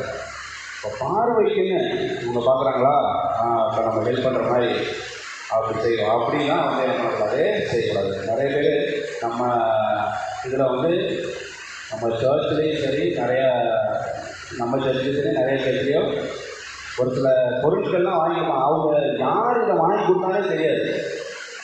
அந்த மாதிரி என்ன பண்ணுவாங்க, இப்போ நான் அந்த அசிஸ்டன்ட் பாஸாக இருந்தேன் பாண்டிச்சேரியில். சரி, அவங்களுக்கு 2 வருஷம் நான் அங்கே அசிஸ்டன்ட் பாஸாக இருந்தேன். அங்கே ஒரு சில விசுவாசிகள் என்கிட்ட பணம் கொடுக்குறதும் சரி, அந்த சர்ச்சில் ஒரு பொருளை வாங்கி வை பார்க்கறதுன்னு சொல்லுவாங்க. ஆனால் நீங்கள் அந்த அனௌன்ஸ்மெண்ட்டில் இன்னார் தான் இதை வாங்கி கொடுத்தாங்க அப்படின்னு சொல்லாதீங்கன்னு சொல்லுவாங்க ஒரு சில விசுவாசிகள். அதெல்லாம் தேவையில்லை, என்னை ஆண்டவர் கனம் பண்ணுவார் அப்படின்ட்டு நீங்கள் வாங்கி கொடுத்தாரு அப்படின்னு சொல்லி இப்படி மனிதர்களுடைய கனம், மனிதர்களுக்கு கொடுத்தாராம் அப்படின்னு பெருமையாக பார்க்குறது. அவங்கள ஐயோ இதை வாங்கி கொடுத்துருக்காரு அப்படின்னு, அதெல்லாம் எனக்கு தேவையில்லை. ஆண்டவர் பார்த்தா போதும், ஆண்டவர் என்ன கனப்படுத்தினா போதும், ஆண்டவர் ஆசீர்வாதம் போதும் அப்படின்ட்டு ஒரு அம்மா நல்ல ஒரு 10,000 15,000 உள்ள பலிபீடம் மாஸ்டர்னு பேசுகிற அந்த பலிபீடம் ஒரு 15,000 கிட்ட இருக்கும். அதை செய்வதற்கு காசை கொடுத்துட்டு அந்த அம்மா என் பேரை சொல்லாதீங்க, வீட்டுக்கு இதை இந்த அம்மா தான் காசு கொடுத்து செய்ய சொன்னாங்க, நான் செஞ்சு வச்சுருக்கேன்ட்டு அப்படி சொல்லாதீங்கன்னு சொல்லி. ஸோ அப்படி என்ன பண்ணுறாங்க, சில பேர் அப்படி இருப்பாங்க. அவங்களுக்கு ஆண்டவர் அவங்க சுதந்திரமாகிய பலனை என்ன பண்ணுவாங்க, 23ஆம் வசனத்தின்படி அவங்க பலனை கற்றுக்கொள்வாங்க. நீங்கள் கர்த்தராகிய கிறிஸ்துவை சேவிக்கிறதுனாலே சுதந்திரமாகிய பலனை கர்த்தராலே பெறுவீர்கள். அல்லேலூயா. உங்களுக்கு கிடைக்கிற அந்த பலனை கர்த்தரால் என்ன பண்ணுவீங்க, பெறுவீங்க. அதனால் மனுஷர்களுக்குன்னு செய்யாமல் கர்த்தருக்குன்னு மனப்பூர்வமாக செய்ய அப்படின்னு சொல்கிறாங்க. அல்லேலூயா. அப்போ யார் பார்க்கலனாலும் சரி, நம்மளுக்கு வர வேண்டிய கிரெடிட் வரலனாலும் சரி, நம்ம சேவை செய்கிறதுல உதவி செய்கிறதுல உண்மையாக இருக்கணும். தாழ்மை உள்ளவர்கள் அப்படி இருப்பாங்க. அல்லேலூயா. ஸோ அவங்கள பார்த்தாலே நம்மளுக்கு தெரியும் அவங்க நல்ல ஹெல்பிங் மைண்ட் உள்ளவங்க, ஹெல்பிங் டெண்டன்சி உள்ளவங்க அப்படிங்கிறது நம்மளுக்கு நல்லாவே தெரியும். அப்படி தான் இருக்கணும் தாழ்மை உள்ளவர்கள். சொல்கிறோம். அப்புறம் 7வது காரியம், அவங்க தாழ்வான நேரத்திலும் தாழ்வு நேரங்களிலும் தேவனை நம்புகிறவர்களாக இருப்பாங்க. தாழ்மை உள்ளவர்கள் இங்கிலீஷ் சொல்லலாம் நல்லா இருக்கும். they trust in God when they are down. அவங்க டவுனாக இருக்கிறப்ப வாழ்க்கையில் சில நேரம் இருளான பாதை வழியாக போயிட்டு இருப்பாங்க. ரொம்ப கஷ்டமான ஒரு சூழ்நிலை வழியாக போயிட்டுருப்பாங்க. ஒரு டனலுக்குள்ளே போகிற மாதிரி, ட்ரெயின் ஒரு டனலுக்குள்ளே போகிறப்ப எப்படி இருக்கும், ஃபுல்லாக இருட்டாது. உள்ள லைட் போட்டிருந்தா தான் கம்பார்ட்மெண்ட்டில் லைட்டே இல்லை அப்படின்னா டனலுக்குள்ளே போச்சுன்னா ஃபுல்லாக இருட்டாது. ஸோ சில நேரம் வாழ்க்கையை நம்மளை அந்த மாதிரி என்ன பண்ணுவோம், கொண்டு போகும். ஆண்டவரே சில நேரம் அந்த வழியாக நம்மளை என்ன பண்ணுவார், அழைத்து கொண்டு செல்வார், அனுமதிப்பார். சில நேரம் அப்படி அந்த மாதிரி ஒரு கேஸ் வாழ்க்கையில் என்ன பண்ணுவோம், லைஃப்பில் வரதான் செய்யும். அந்த நேரத்துலேயும் trust in God. Hallelujah. Humble people will trust in God. தாழ்மை உள்ளவர்கள் தேவனை என்ன பண்ணுவாங்க, நம்புவாங்க. ஏன்னா கர்த்தர் கண்டிப்பாக இந்த சூழ்நிலையில் நம்மளை விடுவிப்பார், அதுலேருந்து வெளியில் கொண்டு வருவார் அப்படிங்கிறது அவங்களுக்கு நல்லா தெரியும். 1 பேதுரு 5வது அதிகாரம் 6வது வசனம் பாருங்கள். 1 பேதுரு 5:6 ஆ ஆ ஆண்டவர் நிச்சயமாக நம்மளை ஒரு நாள் உயர்த்துவார்.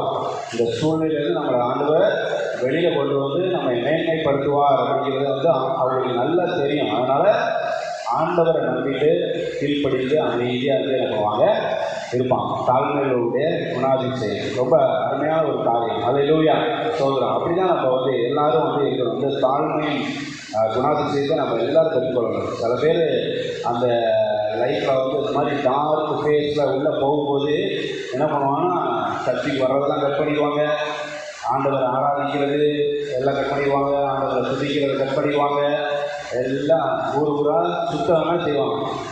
அதில் தான் எனக்கு நிம்மதி கிடைக்கிது. இங்கே கொடைக்கானல் போனால் அங்கே நிம்மதி கிடைக்கும், ஊட்டிக்கு போனால் நிம்மதி கிடைக்கும் அப்படின்ட்டு ஊராக சுற்றிட்டு எங்கே நிம்மதி நிம்மதி நிம்மதி எங்கே கிடைக்கிது அப்படின்னு நம்ம அப்படியே. ஏன்னா அவங்க வாழ்க்கையில் ரொம்ப டார்க் ஃபேஸில் போயிட்டுருக்காங்க. ரொம்ப இருளான பாதையில் ரொம்ப கஷ்டமாக இருக்குது.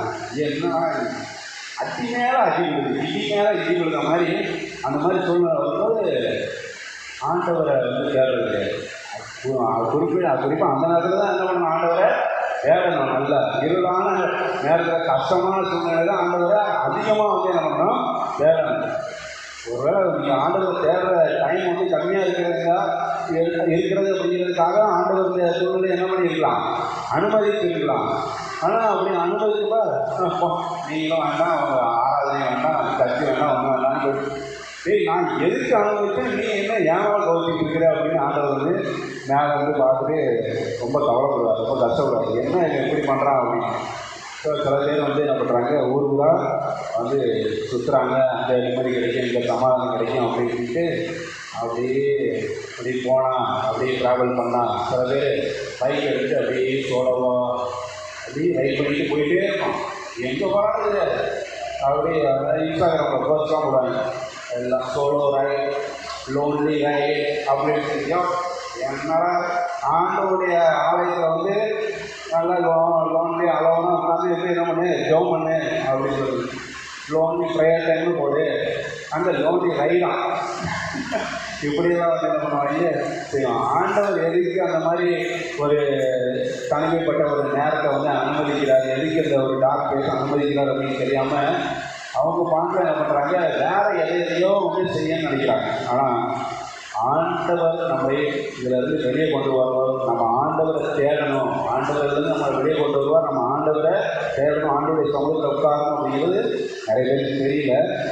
ஆனால் தாழ்மை அளவுக்கு இதை நன்றாக அறிவார்கள். அல்லேலூயா சோதரர். அவங்களுடைய லைஃப்பில் அவங்க அந்த டவுன் அந்த இது வரும்பொழுது அல்லேலூயா ஒரு கஷ்டமான சூழ்நிலைகள், உபத்திரவத்தின் சூழ்நிலையில் அவங்க இருக்கிறப்போ நிச்சயமாக ஆண்டவர்லேருந்து வெளியே கொண்டு வருவாங்க. ஆண்டவரை உறுதியாக நம்புகிறவர்களாக இருப்பாங்க. ஆபவுக்கு உங்களுக்கு தெரியும், ஆபவுக்கு 2:3 குறித்த காலத்துக்கு தரிசனம் வைக்கப்பட்டிருக்கிறது. அல்லேலூயா. அது வந்து என்ன பண்ணும், தாமதித்தாலும் அது நிறைவேறும்னு சொல்லப்பட்டிருக்கு. ஸோ அதனால் உங்களுக்குன்னு ஆண்டவர் வச்சுருக்காங்க தரிசனம் நோக்கம், நிச்சயமாக அது வந்து என்ன பண்ணும், நிறைவேறும். சங்கீதம் 25:9 வந்து பாருங்கள். சங்கீதம் 25:9 The Lord leads the humble in what is right. எது உத்தமமோ, எது உண்மையோ, எது சரியோ அது நேராக தாழ்மையுள்ளவர்களை ஆண்டவர் நடத்துகிறார். 25:9 சாந்த குணமுள்ளவர்களை நியாயத்தில் நடத்தி சாந்த குணமுள்ளவர்களுக்கு தமது வழியை போதிக்கிறார்.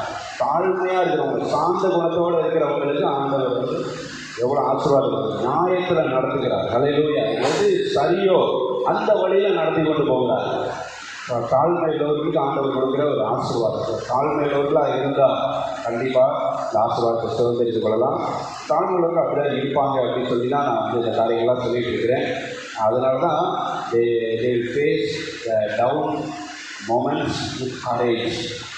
தாழ்மையுள்ளவர்கள் இப்படி ஒரு இருளான ஒரு சூழ்நிலையும் தைரியமாக பேசுவாங்க. அல்லேலூயா சோதரர். ஏன்னா அவங்க முழுவதுமாக கர்த்தரை சார்ந்து இருக்கிறவர்களாக இருப்பாங்க. எபிரேயர் 12:2 வந்து பாருங்கள், இயேசு கிறிஸ்து அதுக்கு நல்ல ஒரு உதாரணம். இயேசு கிறிஸ்து அவர் சிலுவை மரணம், அது வாழ்க்கையில் எவ்வளோ பெரிய மோசமான ஒரு சூழ்நிலை.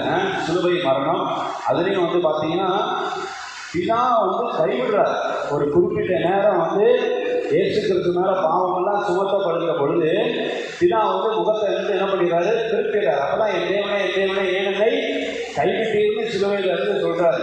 அப்போ எவ்வளோ ஒரு இருளான சொல்லும். அந்த நேரத்தில் வந்து பார்த்தீங்கன்னா 3 மணி நேரம் உலகம் முழுவதும் இருள் அப்படின்னு சொல்லி வேதம் சொல்லுது. அப்போ அந்த டைமில் தேவனை என்னை கைவிட்டேன்னு சொல்கிறப்போ ஃபுல்லாக அந்தகாரம் உண்டாயிற்று, பூமி எங்கும் அந்தகாரம் உண்டாயிற்று அப்படின்னு சொல்லி நம்ம போடப்படுது. அந்த எல்லாத்தையும் வந்து என்ன பண்ணுறாரு, தைரியமாக ஏற்றுக்கிறது வந்து ஃபேஸ் பண்ணுறாரு. அவர் ரொம்ப தாழ்வு உள்ளவர். அதே சிலுவை மரண பரியந்தம் தன்னை தாழ்த்தினார். ஏன் அப்படின்னு இங்கே போடப்பட்டிருக்கு. எங்கே 12:2 அவர் தமக்கு முன் வைத்திருந்த சந்தோஷத்தின் பொருட்டு சிலுவையை சகித்ததுனால, அவமானத்தெல்லாம் அதை எண்ணாததுனால தேவனுடைய வலது பாரத்தில் வீட்டிருக்கிறார். அல்லேலூயா, சோதரா. இதில் சிலுவையை சகிக்கலை அப்படின்னா அங்கே போக முடியுமா? இல்லை, இப்படிலாம் நம்ம 6 மணி நேரம் இதெல்லாம் தொங்கிட்டு இருக்க முடியாது அப்படின்ட்டு அவன் கீழே வந்து தேவனால் உன்னே ரட்சித்துக்கொள் இல்லை வரடா அப்படின்னு சொல்லிட்டு இறங்கிட்டாருன்னு வை. தேவனுடைய வலது பாரத்தில் போய் அங்கே இருக்க முடியுமா? அவ்வளோ ஒன்றுமே பண்ண முடியும். எல்லாமே போயிடுச்சு. கிறிஸ்டியானிட்டியே எல்லாம் க்ளோஸ் பண்ணிட்டு போக முடியாது. ஆனால் சிலுவையை சகித்ததுனால, அவமானத்தை எண்ணாததுனால, சவுல் ஆரம்பத்தில் ராஜாவாகிற பொழுது இவனான நம்மை ரட்சிப்பான் அப்படின்னு என்ன கிண்டல் பண்ணுறாங்க சவுலை பார்த்து. சவுல் நல்ல சௌந்தரியம் உள்ளவர். அவர் போட்டிருக்கோம். அவர் பாருங்க 1 பாருங்கள், எல்லாரும் தோளுக்கு கீழே இருந்தார்கள் இருக்கும். இப்போ நம்ம சதீஷ் நிற்கிற மாதிரி, சதீஷ் நல்லா ரைட்டாக இருக்கும், மேத்யூ ரைட்டாக இருக்கும். இப்போ எல்லாரும் அவர் தோளுக்கு கீழே இருந்தார்கள் இருக்கும். அந்த அளவுக்கு பயங்கரமான நல்ல பாடி, நல்ல ஒரு சௌந்தரியம் உள்ளதான் அழகுள்ளவர் அப்படி இருக்கும். அப்படிப்பட்டவனையே அவங்க மக்கள் என்ன சொல்கிறாங்க, இவனாக ரசிக்க போகிறவன், இவனுக்குலாம் ஒன்றும் தெரியாது அப்படின்னு சொல்லிட்டு என்ன பண்ணாங்க சொல்லுவாங்க. அப்போ சவுல் வந்து என்ன தெரியுமா செய்வார், இப்படிலாம் அவங்க நிந்திக்கிற அவமானம் எல்லாம் காதில் விடும். ஆனால் அவன் காது கேளாதவன் போல் இருந்தாங்க. சவுல் வந்து எப்படி இருக்கிறான், காது அது வசனம் வாசிங்க. 1 சாமுவேல் 10:27. பேலியாளின் மக்கள் 1 சாமுவேல் 10:27 பேலியாளின் மக்கள் வந்து என்ன சொல்கிறாங்க, இவனா நம்மை ரட்சிக்க போகிறவன் என்று சொல்லி அவனுக்கு காணிக்கை கொண்டு வராமல் அவனை அசட்டை பண்ணுறாங்க. அவனும் சில நேரம் நம்ம வந்துதான் செய்யணும். தாழ்நிலவர்கள் அது இருப்பாங்க. தாழ்நிலவர்கள் என்ன பண்ணுவாங்க, ரொம்ப பெருமையுள்ளவர்கள்லாம் அப்படிலாம் இருக்க முடியாது. ஒருத்தர் நம்மளை பற்றி பேசினாலே யாரை பேசுகிற அப்படின்றோம் பெருமை உள்ளவர்லாம். ஆனால் தாழ்நிலம் பேசிட்டு வரான் அவங்ககிட்ட என்ன கண்டுக்காமல் போயிடுவோம். சவுல் வந்து ஆரம்பத்தில் அப்படிதான் இல்லை. ஒரு கீழ்ப்படியாதனால தான் அவர் ராஜ்ய பக்கத்தில் கீழே இறங்கக்கூடிய சூழ்நிலை வந்து கீழ்ப்படிகள் ரொம்ப முக்கியம். இப்போ வந்து காது கேளாதவன் போல இருந்தான். அப்படி தான் நம்ம வந்து நம்ம இருக்கணும். ஏசு கிறிஸ்து சிலுவையிலிருந்து நீ தேவனானால் உன்னை ரட்சித்துக்கொள் அப்படின்னு இதே சூழ்நிலை அங்கே வருது. ஏசு கிறிஸ்துவும் அவர் இறங்கி வரல, சிலுவையை சகித்து கொண்டார், அவமானத்தை எண்ணவில்லை. நம்ம இப்போ இருக்கிற சூழ்நிலையில் நிறைய உங்களை வந்து அப்படி அவமானப்படுத்தலாம், உங்களை வந்து நிந்திக்கலாம், உங்களை பார்க்காம வந்து நம்மளாம் கண்டு காணாதவர்களை போல வந்து போகலாம், அப்படி ரிஜெக்ட் பண்ணலாம், இக்னோர் பண்ணலாம், என்ன வேணால் உங்களை வந்து நம்மளாம் இப்போ பண்ணலாம். ஆனால் நீங்கள் வந்து எப்படி இருக்கணும் அதெல்லாம் ஒரு பொருட்டாக எண்ணவே கூடாது. அந்த அவமானத்தை மனசில் வச்சுக்கூடாது. சிலுவையை சகிக்கலாம் நம்ம அழைக்கப்பட்டிருக்கோம். அல்லேலூயா, சிலுவையை சகிக்கலாம் அழைக்கப்பட்டிருக்கிறோம். இயேசு கிறிஸ்து சிலுவையை சகித்தார், தேவனுடைய வலது பாரதத்தில் வெற்றி பெற்றார். அல்லேலூயா, எவ்வளோ பெரிய மேன்மை இயேசு கிறிஸ்துவுக்கு. அதே மாதிரி நம்மளும் ஆண்டவரை என்னை மேன்மைப்படுத்தணும், ஆண்டவரை என்னை உயர்த்தணும் அப்படின்னு சொல்லி நம்ம நினைக்கிறோம். அதுக்கு என்ன பண்ணணும்? இந்த ஒரு கண்டிஷன். அல்லேலூயா, கண்டிக்கிற பாவம் சிலுவையை சகிக்கணும். ஸோ தாழ்மையுள்ளவர்கள் கண்டிப்பாக சிலுவையை வந்து என்ன பண்ணுவாங்க, சகிப்பாங்க. சிலுவையை சகித்த பிறகு அப்புறம் என்ன, சந்தோஷம் தான், சமாதானம் தான், நிம்மதி தான் நம்முடைய வாழ்க்கையில். இப்போ சில பேருக்கு வந்து கொஞ்சம் சிலுவை வரும்போது சகிக்க முடியல. ஐயோ, ஆண்டவர் என்னை இப்பொழுது எடுத்துக்கொண்டால் நலமாக இருக்குமே. எலியா மாதிரி எவ்வளோ பெரிய காரியத்தை வந்து எலியா செய்தாரு. அவன் வானத்திலிருந்து அக்னி இறங்கி வந்து எல்லாத்தையும் படிச்சுட்டு போகிற அந்த அளவுக்கு வல்லமையான பெரிய காரியத்தை செய்ய எலியா ஏசபேல் சொன்ன ஒரு வார்த்தைக்காக அப்படியே டவுன் ஆகிட்டார். அப்படியே டவுன் ஆகிட்டு என்ன, என்னை எடுத்துக்கொள்ளும், போதும் கர்த்தாவே என்னை எடுத்துக்கொள்ளும். நம்ம கிறிஸ்தவர்களே ஒரு சில பேர் வைக்கிற ஸ்டேட்டஸ் வந்து பார்த்தீங்கன்னா, எனக்கு இப்போ ஸ்டேட்டஸ் தான் வருது, அது ரொம்ப கஷ்டமாக இருக்குது. என்னடா இது, ரட்சிக்கப்பட்டு ஞானஸ்நானம் எடுத்தவங்க, அபிஷேகம் பெற்றவங்க, அவங்களுடைய வாழ்க்கையில் ஒரு டவுன் மூமெண்ட் வரும்போது எதுக்கு இப்படிலாம் ஸ்டேட்டஸ் வைக்கணும்? அவங்க முழுவதுமாக தேவனை நம்பி இருக்க வேண்டாமா? தேவனுக்குள்ள சந்தோஷமாக இருக்கணும், கர்த்தருக்குள்ள சந்தோஷமாக இருங்க. சந்தோஷமாக இருக்கிறது மறுபடியும் உங்களுக்கு சொல்லுகிறேன். அப்போஸ்தலனாகிய பவுல் சொல்றாரு, இந்த சிலுவையை சகித்த இயேசு முன்னால் இருக்கிறாரு, காது கேளாதவன் போல இருந்தான் சவுல். எவ்வளோ வார்த்தைகள் இருக்கு. இப்போ சிலுவையை சகிக்கலாம் நம்ம ஆண்டவர் அழைத்திருக்கிறார், இதெல்லாம் தெரியும். போதும் கர்த்தாவே என் ஜீவனை எடுத்துக்கணும், நான் சாக மாட்டேன்னா, செத்தா நல்லா இருக்கேன்னு ஸ்டேட்டஸ் வச்சா நம்மளே தெரிந்து கொள்ளப்பட்டவர்களாகிய நாமே இப்படி ஸ்டேட்டஸ் வச்சா மற்றவங்க நம்மளை பற்றி என்ன நினைப்பாங்க, நம்ம கிறிஸ்டியானிட்டியை பற்றி என்ன நினைப்பாங்க? அப்போ நம்மளால் கர்த்தருடைய நாமம் தூஷிக்கப்படும். அப்படின்னா வந்து நம்ம நீங்கள் எங்கேயோ டவுன் புட் ஸ்டேட்டஸ் வைக்க, அது மாதிரிலாம் வந்து நம்ம நிறைய ஸ்டேட்டஸ் வைக்காதீங்க. என்னை எடுத்துக்கொண்டால் நான் செத்தா நல்லா இருக்கணும்னா ஸ்டேட்டஸ் வந்து என்ன பண்ணக்கூடாது. கண்டிப்பாக அந்த மாதிரி வார்த்தைகள்லாம் சொல்லி வைக்கவே கூடாது. கர்த்தர் உங்களோட கூட இருக்கிறார். நீங்கள் ரட்சிக்கப்பட்டவர்கள், தேவனால் தெரிந்து கொள்ளப்பட்டவர்கள், நீங்கள் அபிஷேகம் பெற்றவர்கள்.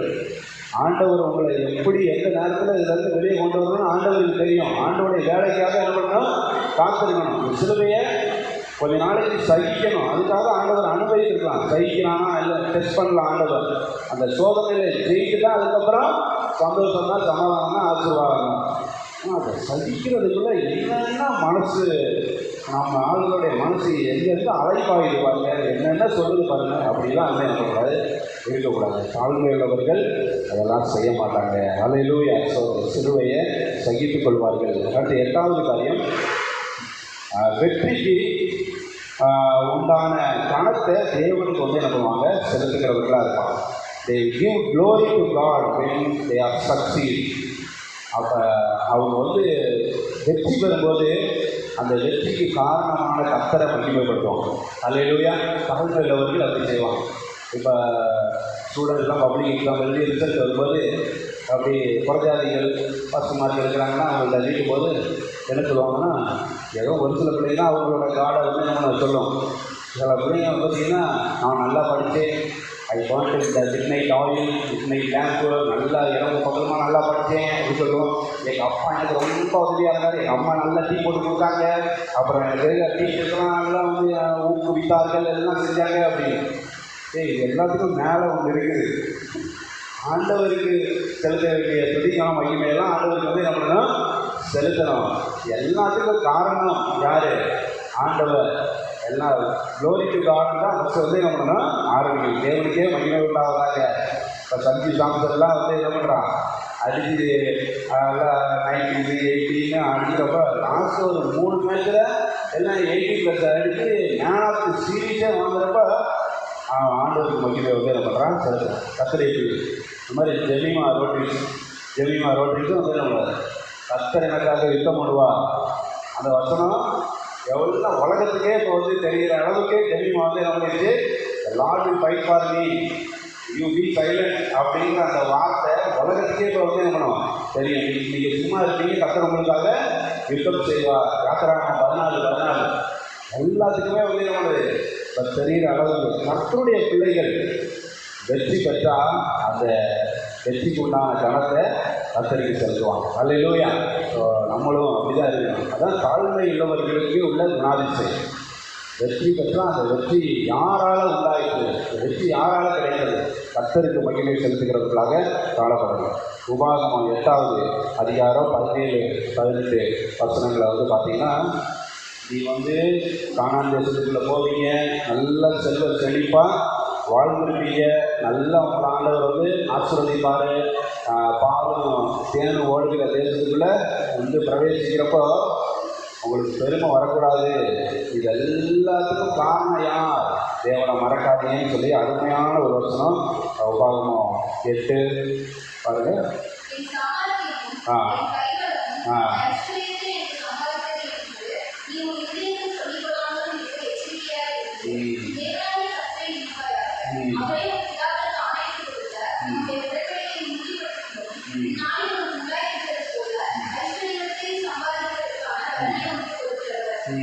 பார்த்தீங்களா? ஏன் சாமர்த்தியம், ஏன் கை பலன்னு, அதுதான் அந்த ஐஸ்வர்யத்தை சம்பாதித்தது. நான் எப்படி பெரிய வீடு மாட மாளிகை கூட கோபுரத்தில் எப்படி நான் வந்து இருக்கிறேன், இல்லை என்னுடைய சாமர்த்தியம் தான் அப்படின்னு சொல்லிட்டு நீ வந்து என்ன பண்ண இருதயத்தில் சொல்லிக்கொள்ளாத. அது எச்சரிக்கையாக இருக்குது. இது எல்லாத்துக்கும் இதெல்லாம் சம்பாதிக்க பலனை கொடுத்தது யாரு? கர்த்தர். கர்த்தர் பலனை கொடுக்கல. 4 தடவை லூஸ் மோஷன் போயிடுச்சுன்னா என்ன அப்படி பண்ணுறோடைய ஒன்றும் முடியாது.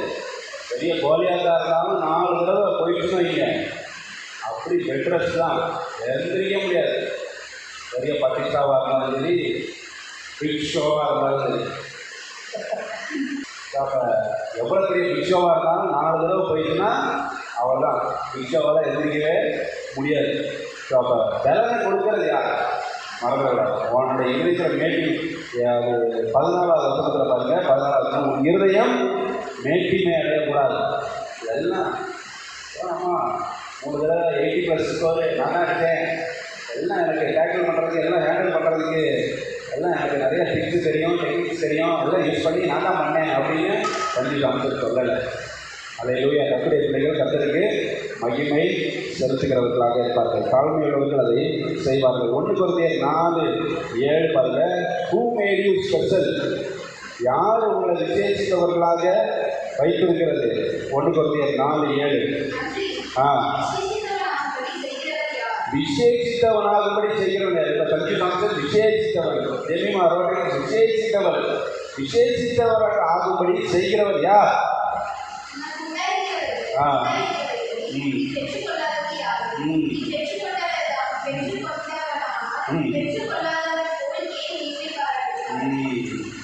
அப்போ உனக்கு இதெல்லாம் வந்து ஆண்டவர் வந்து என்ன பண்ணிக்கிறாரு?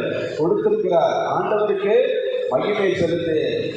எல்லாத்தையும் சில பேர் எல்லாத்தையும் பெற்றுக்கொள்ளணும், ஒன்றுமே இல்லாத மாதிரி என்ன பண்ணுவாங்க இருப்பாங்க. அப்படிலாம் ஆண்டவர் கொடுக்குறப்போ அதை ஏற்றுக்கொண்டு ஆண்டவருக்கு கொடுக்க வேண்டிய மகிமை வந்து என்ன பண்ணணும்? நம்ம கொடுக்கிறவர்களாக இருக்கணும். தாழ்மையுள்ளவர்கள் 9வது காரியம், தாழ்மையுள்ளவர்கள் தங்களை மற்றவர்களோடு ஒப்பிட மாட்டார்கள். they will not compare themselves with others. மற்றவர்களோடு தங்களை ஒப்பிட மாட்டார்கள். இது நம்ம அப்போஸ்தலர்களும் அதை செய்தாங்க. அப்போஸ்தலனாகிய பவுல் அதை செய்தார். 2 கொரிந்தியர் 10:12 வந்து அவர் வந்து சொல்கிறாரு, dare not compare ourselves with other ministers அப்படின்னு சொல்கிறார். Other ministers of God. மற்ற தெய்வ ஊழியர்களோடு நாங்கள் வந்து அவரோட தைரியம் எங்களுக்கு வந்து கிடையாதுன்னு அப்போஸ்தலனாகிய பவுல் சொல்கிறார். 10:12 ஆகிலும் தங்களை தாங்களே மெச்சிக் கொள்கிற சிலருக்கு நாங்கள் எங்களை சரியாகவும் ஒப்பிடவும் துணிய மாட்டோம். ஒப்பிடவும் துணிய மாட்டோம். நம்ம மற்றவர்களோடு வந்து என்ன பண்ணலாம்? தாழ்மையுள்ளவர்களாகிய நாம மற்றவர்களோடு நம்மளை கம்பேர் பண்ணிட்டு இருக்கக்கூடாது. நம்மளுக்குன்னு ஆண்டவர் சில தனி திறமைகளை தாழ்மைகளை ஆண்டவர் கொடுத்துருப்பார். அதை வைத்து நம்ம முன்னேறி செல்ல வேண்டும். அல்லேலூயா. ஸ்தோத்திரம். கலாத்தியர் 6:4 வந்து பாருங்கள். கலாத்தியர் 6:4 அப்போஸ்தலனாகிய பவுல் வந்து சொல்கிறார்.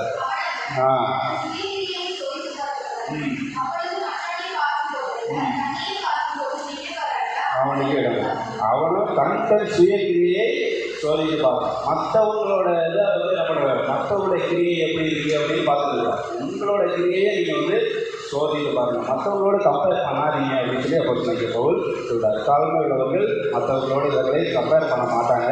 10வது காரியம், கடைசி காரியம், வாழ்ந்திருக்கும் போதும் தாழ்ந்திருக்கும் போதும் ஒரே மாதிரி இருப்பாங்க தாழ்மை உள்ளவர்கள்.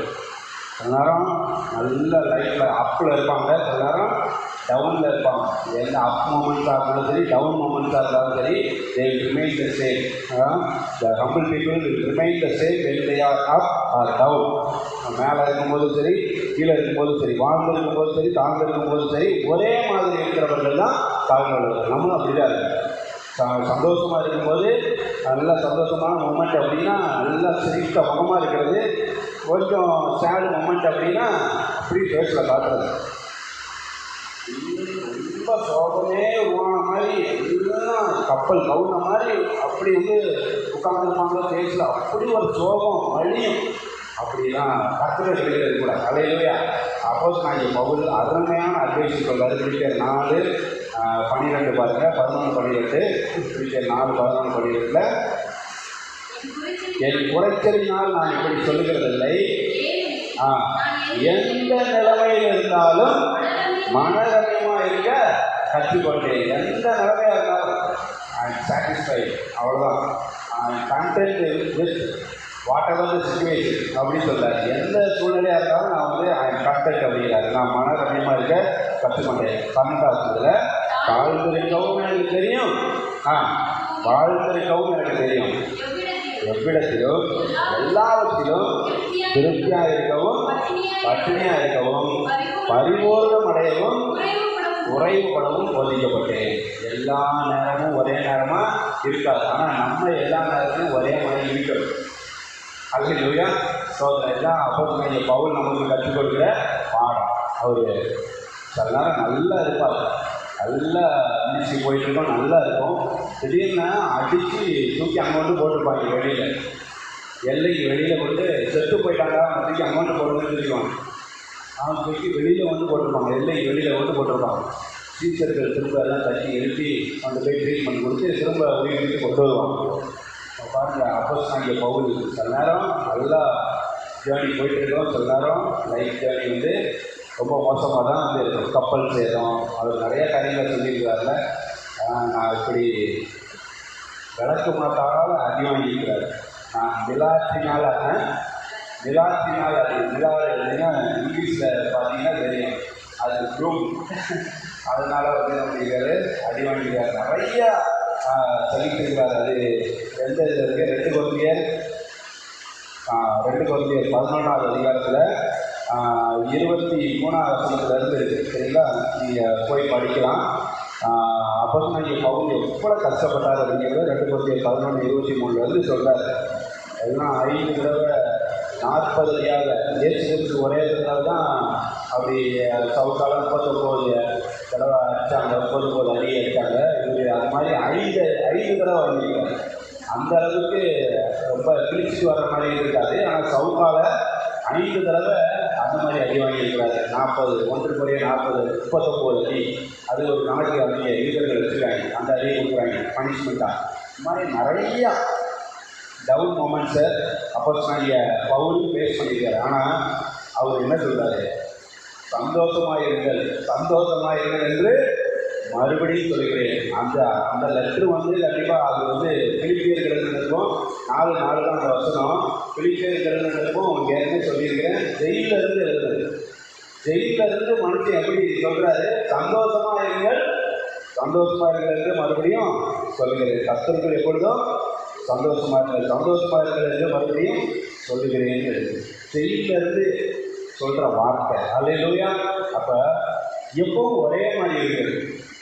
ஒரு நேரம் சோக போட்டு சொல்கிறது, ஒரு நேரம் நல்லா சந்தோஷமாக சிரித்து பேசிக்கிறேன். அப்படின்னா நம்ம ஆண்டவருடைய பிள்ளைகள். அல்லேலூயா. எப்பவும் ஒரே மாதிரி இருக்க கற்றுக்கொள்ள வேண்டும். வாழ்க்கையில் எல்லாமே வரதான் செய்யும். சில நேரம் டவுன் மொமெண்ட்ஸ் இருக்குது, அப் மொமெண்ட்ஸ் இருக்குது, எல்லாமே இருக்கதான் செய்யும். ஆனால் எந்த நிலையில் இருந்தாலும் அப்போஸ்தலனாகிய பவுல் எந்த நிலையில் இருந்தாலும் மனரம்யமாக இருக்க கற்றுக்கொண்டேன். ஓகே, ஆண்டவர் இந்த வழியாக நடத்தி கொண்டு போயிட்டுருக்காரு. ஓகே, போட்டோம். எவ்வளோ தூரம் போகுது பார்ப்போம்.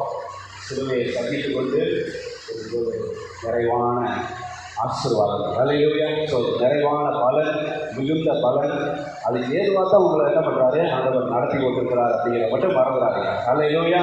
ஸ்தோத்திரம். ஸோ எல்லா மொமெண்ட்ஸ்லையும் ஹாப்பியாக இருக்க கற்றுக்கொள்ளுங்க. ஸ்தோத்திரம். வெளியில் உள்ளவர்களுக்கு மத்தியில், பரிஜாதிகளுக்கு மத்தியில் ரொம்ப சோகமாக இருக்க மாதிரி தான் நம்ம ஆக்கிக்கிறாங்க. அல்லேலூயா. ஸோ கர்த்தருடைய பிள்ளைகள் கர்த்தருக்குள்ளே எப்பொழுதும் சந்தோஷமாக இருக்கும், மனரம்யமாக இருக்கும். அப்போஸ்தலனாகிய பவுலை ஃபாலோ பண்ணுவோம், இயேசு கிறிஸ்துவை ஃபாலோ பண்ணுவோம். ஸோ அவர் அவ்வளோ கஷ்டப்பட்டாலும் அவர் வாயை திறக்கவில்லை. எவ்வளோ அடி அடிச்சிருப்பாங்க, எவ்வளோ அந்த ஆணியை வச்சு இருக்கிறப்போ நம்மளாம் கத்திருப்போம். எவ்வளோ தான் கத்தி அழ முடியுமோ அது, ஆனால் அது வாயை திறக்கவில்லை அப்படின்னு சொல்லுது. அப்போ எல்லாவற்றையும் சகித்து கொண்டார். வேதனை, எவ்வளோ கஷ்டம், எல்லாத்தையும், எவ்வளோ வலி, எல்லாவற்றையும் சகித்து கொண்டார். தேவனுடைய வலது பாகத்தில் இப்போ வீட்டில் இருக்கிறார். அல்லேலூயா, ஸ்தோத்திரம். நம்மளையும் ஆண்டவர் மேன்மைப்படுத்த ஆயத்தமாக இருக்கிறார், உயர்த்த ஆயத்தமாக இருக்கிறார். சகித்துக் கொள்வோம். அல்லேலூயா, எல்லாவற்றையும் பொறுத்து கொள்வோம். இப்படிப்பட்ட குணாதிசயங்கள் உடையவர்களாக நம்ம காணப்படுவோம். தாழ்மை அப்படிங்கிற ஒரு குணம் நமக்கு இருந்துச்சுன்னா இதெல்லாம் நம்ம சகித்துக் கொள்வோம். அல்லேலூயா, இந்த குணாதிசயங்கள் எல்லாம் நமக்குள்ள இருக்குது. தேவனை முழுவதுமாக சார்ந்திருக்கும். ஆண்டவரை முழுவதுமாக அவர் நடத்துகிற வழி சரியான வழி. அல்லேலூயா, சோதரன். அவர் எந்த வழி நடத்துகிறாரோ நிச்சயமாக அந்த வழி நல்ல வழியாக தான் இருக்கும். ஆசீர்வாதத்திற்கு ஏற்ற வழியாக தான் இருக்கும். சோதரன் கத்தனை வருவோம்.